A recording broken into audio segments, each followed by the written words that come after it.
ایک مولوی کی اپنے طالب علم کی ماں سے شادی۔ ایک عجیب واقعہ۔ ایک بہت ہی خوبصورت مسلمان خاتون تھی، اپنے بیٹے کو پاس کے مدرسے میں اردو سیکھنے کے لیے بھرتی کروائی۔ اردو پڑھانے والا مولانا اس عورت کی خوبصورتی کے بارے میں اچھی طرح جانتا تھا۔ چھٹی کے وقت مولانا نے اس کے بیٹے سے کہا کہ اپنی امی کو میرا سلام کہنا۔ بیٹے نے آ کر ماں کو کہہ دیا کہ مولانا صاحب نے آپ کو سلام بھیجا ہے۔ خواتین نے بھی بیٹے کے ہاتھوں سلام کا جواب سلام بھیج کر دیا۔ یہ سلسلہ ہفتے بھر چلا۔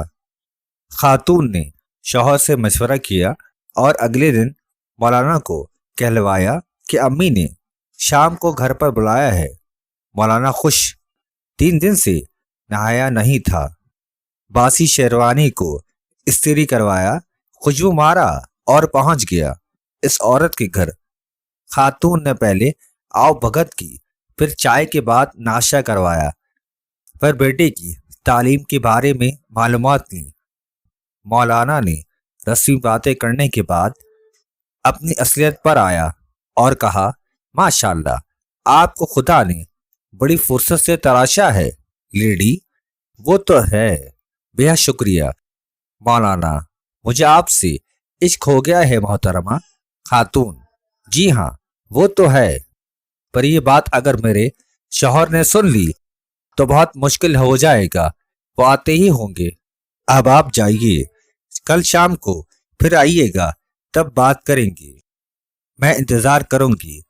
مولانا چلنے کو وہی تھا، باہر سے اس خاتون کے شوہر کی آواز آئی، کون گھر میں گھسا ہے حرام خور؟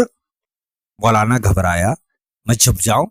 خاتون نے اسے ساڑی پہنا دی اور گھونگھٹ کر دیا اور گندم پیسنے والی پتھر کی چکی کے پاس بٹھا دیا اور کہا، اب آہستہ آہستہ گندم پیسیے، میں انہیں چائے وغیرہ پلا کر باہر بیچتی ہوں، آپ موقع دیکھ کر بھاگ جائیے گا۔ مولانا چکی چلانے لگا اور گندم پیسنے۔ شوہر داخل ہوئے اور پوچھا، یہ کون عورت ہے؟ خاتون، پڑوس میں نئے کرایہ دار آئے ہیں، ان کی بیوی ہے، گندم پیسنے آئے ہیں۔ شوہر اور بیوی بہت دیر تک ہنسی مذاق اور باتیں کرتے رہے۔ 1 گھنٹے بعد شوہر نے کہا، میں ذرا کونے کی دکان سے پان وغیرہ کھا کر آتا ہوں، اور باہر نکل گیا۔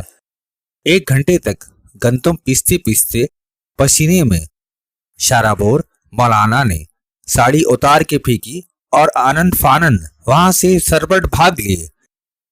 15 دن بعد عورت کے مدرسے میں مولانا سے کہا، ماں نے آپ کو سلام بھیجا ہے۔